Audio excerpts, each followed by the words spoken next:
دہلی کی ریاستی اسمبلی کے نتائج سامنے آ گئے ہیں اور بی جے پی اپنے دیگر حریفوں کو شکست دیتے ہوئے اقتدار پر قبضہ جمانے میں کامیاب ہو گئی۔ دہلی سے موصولہ رپورٹ کے مطابق ان انتخابات میں دہلی کی حکمراں جماعت عام آدمی پارٹی کو سخت شکست کا سامنا کرنا پڑا ہے۔ سامنے آنے والے نتائج کے مطابق بی جے پی جماعت 70 رکنی اسمبلی میں 47 نشستوں پر قبضہ جمانے میں کامیاب رہی، جبکہ دہلی کی حکمران جماعت عام آدمی پارٹی کو صرف 23 نشستیں ہی مل پائیں۔ عام آدمی پارٹی کے چیف اروند کیجریوال بھی اپنے حلقے میں کامیاب نہ ہو سکے اور بی جے پی کے پرویش ورما نے انہیں 4000 ووٹوں سے شکست دی۔ تاہم وزیر اعلیٰ دہلی آتشی اپنے حلقے میں کامیاب ہو گئے۔ انتخابات میں کانگریس کو کوئی بھی نشست نہیں ملی۔ اسمبلی انتخابات میں جماعت کی کامیابی کے بعد وزیر اعظم مودی نے اپنے تہنیتی پیغام میں دہلی کے عوام کا شکریہ ادا کیا ہے۔ انہوں نے اپنی ایکس پوسٹ میں اس کامیابی کو تاریخی بتایا اور ہمہ جہتی ترقی کی یقین دہانی کرائی ہے۔ فلسطین کی تحریک حماس کے ایک رہنما محمود مرداوی نے تاکید کی ہے کہ فلسطینی قوم امریکی صدر ٹرمپ کے تسلط پسندانہ اور صہیونی حکومت کے غاصبانہ منصوبوں کے مقابلے میں تسلیم نہیں ہوگی اور فلسطین کے خلاف ہر سطح کی گھناؤنی سازش کو ناکام بنا دیا جائے گا۔ فلسطین کی تحریک حماس کے رہنما محمود مرداوی نے کہا ہے کہ امریکی صدر ٹرمپ کے بیان کا سیاسی، سفارتی اور عملی اقدامات اور فلسطینیوں کے قومی اتحاد کی تقویت نیز تمام خطرات کا مقابلہ کرنے کے لیے متحدہ محاذ تشکیل دے کر جواب دیا جانا چاہیے۔ انہوں نے اسی طرح فلسطینیوں کی عوامی استقامت کی اہمیت اور نئے حالات پیدا کرنے کے لیے رچائی جانے والی سازش کے مقابلے میں استقامت اور اسی طرح سرزمین فلسطین میں فلسطینیوں کے حقوق کے تحفظ کے لیے جدوجہد جاری رکھے جانے کی اہمیت پر زور دیا۔ اس سے قبل 5 عرب ملکوں اور فلسطینی اتھارٹی کے ایک سینئر لیڈر نے حکومت امریکہ کے نام اپنے ایک مشترکہ مراسلے میں غزہ کے فلسطینیوں کو مصر اور اردن منتقل کرنے کے بارے میں امریکی صدر ٹرمپ کے منصوبے پر اپنی مخالفت کا اظہار کیا۔ اس مشترکہ خط میں کہا گیا ہے کہ غزہ کی تعمیر نو علاقے کے عوام کی براہ راست مشارکت سے انجام پانی چاہیے اور فلسطینی شہری اپنے وطن کو ہرگز نہیں چھوڑ سکتے اور انہیں دربدر کرنے کا کوئی حق نہیں رکھتا۔ امریکی صدر ٹرمپ نے غزہ کے مکمل انخلا اور وہاں کے فلسطینیوں کو اردن اور مصر منتقل کیے جانے کی بات کہی تھی۔ انہوں نے غزہ کی تباہی کی طرف اشارہ کرتے ہوئے کہا کہ مصر اور اردن کو چاہیے کہ ان فلسطینیوں کو اپنے یہاں بسائیں۔ ٹرمپ نے آمرانہ لہجہ اختیار کرتے ہوئے مصر اور اردن کے رہنماؤں سے اپیل کی تھی کہ وہ اس منصوبے کو عملی جامہ پہنانے میں تعاون کریں، تاہم ٹرمپ کے ان منصوبے پر علاقے کے ملکوں نے اپنی شدید مخالفت کا اظہار کیا ہے۔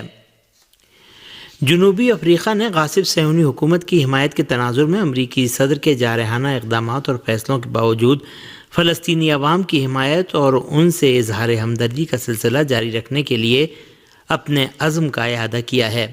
غیر ملکی میڈیا کے مطابق جنوبی افریقہ کے صدر سیریل راماپھوسا نے یہ بات زور دے کر کہی ہے کہ ان کا ملک فلسطینی عوام کی حمایت کا سلسلہ جاری رکھے گا۔ انہوں نے کہا کہ فلسطینی عوام دسیوں سال سے غیر قانونی قبضے کے سائے میں ناقابل بیان رنج و الم کو برداشت کرتے آئے ہیں۔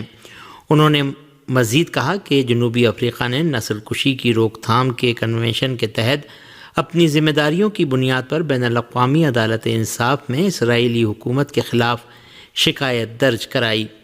دسمبر 2023 میں جنوبی افریقہ نے بین الاقوامی عدالت انصاف میں اسرائیلی حکومت کے خلاف شکایت درج کرائی، جس میں کہا گیا کہ حکومت نے غزہ پٹی میں فلسطینیوں کے خلاف نسل کشی کی روک تھام کے کنونشن کی خلاف ورزی کی ہے۔ اس کے بعد پھر وقت گزرنے کے ساتھ ساتھ کئی ممالک Nicaragua, Cuba, Ireland, Colombia, Libya, Mexico, فلسطین، اسپین اور ترکی سمیت متعدد ممالک اس شکایت میں شامل ہوئے ہیں۔ بین الاقوامی فوجداری عدالت نے نسل کشی کے ارتکاب کے جرم میں غاصب صہیونی حکومت کے خلاف جنوبی افریقہ کی شکایت کرنے پر امریکی صدر ڈونلڈ ٹرمپ نے جنوبی افریقہ کے لیے واشنگٹن کی مالی امداد بند کرنے کے ایک ایگزیکٹو آرڈر پر دستخط کر دیے۔ ٹرمپ نے اپنے حکم نامے میں جنوبی افریقہ کی حکومت پر اپنے ملک میں انسانی حقوق کی خلاف ورزی کرنے اور امریکہ کی خارجہ پالیسی کو نقصان پہنچانے کا الزام عائد کیا اور کہا کہ وہ اپنے ملک، اپنے اتحادیوں، افریقی شراکت داروں اور اپنے قومی مفاد اور سلامتی کو خطرات سے دوچار کرنے کے جنوبی افریقہ کے اقدام کی حمایت نہیں کر سکتے۔ ٹرمپ کے ایگزیکٹو آرڈر میں مزید آیا ہے کہ جنوبی افریقہ نے امریکہ اور اس کے اتحادیوں کے خلاف جارحانہ موقف اپنایا ہے، جس میں بین الاقوامی عدالت انصاف میں اسرائیل پر نسل کشی کا الزام لگانا اور تجارتی، فوجی اور جوہری تعاون کو فروغ دینے کے لیے ایران کے ساتھ اپنے تعلقات کو مضبوط کرنا شامل ہے۔ پاکستان میں تحریک انصاف کے یوم سیاہ کے اعلان کے بعد پولیس نے سیکیورٹی سخت کر دی ہے۔ بانی P T I Imran Khan کے اعلان پر آج یوم سیاہ منایا جا رہا ہے۔ اس حوالے سے مرکزی جلسہ ثوابی میں ہو رہا ہے، جبکہ قیادت کی جانب سے دیگر شہروں میں بھی احتجاج اور ریلیاں نکالنے کی ہدایت کی گئی ہے، جس پر حکومتی ادارے حرکت میں آ گئے ہیں اور پکڑ دھکڑ کا سلسلہ شروع ہو چکا ہے۔ ملتان میں پاکستان تحریک انصاف کے احتجاج کے دوران شاہ محمود قریشی کی بیٹی مہر بانو قریشی کو گرفتار کر لیا گیا۔ پولیس نے جاوید ہاشمی کے داماد زاہد بہار ہاشمی اور پارٹی ٹکٹ ہولڈر دلیر مہار کو بھی حراست میں لے لیا۔ پولیس کے مطابق پی ٹی آئی رہنماؤں کو پل چھٹا مختوم رشید سے اس وقت گرفتار کیا گیا جب وہ احتجاجی ریلی کی قیادت کر رہے تھے۔ اسلام آباد میں تحریک انصاف کے یوم سیاہ کے اعلان کے بعد پولیس نے سیکیورٹی سخت کر دی ہے۔ واضح ہے کہ پاکستان تحریک انصاف نے 8 فروری کو ملک میں یوم سیاہ منانے اور جلسے کرنے کے علاوہ احتجاج کا لائحہ عمل دیا تھا، جبکہ انتظامیہ نے اسے پی ٹی آئی کے احتجاجی جلوس اور جلوسوں پر 3 دن کی پابندی عائد کر رکھی ہے۔ اس کے باوجود پی ٹی آئی کے کارکنوں نے اس پابندی کو توڑ کر پریس کلب کے باہر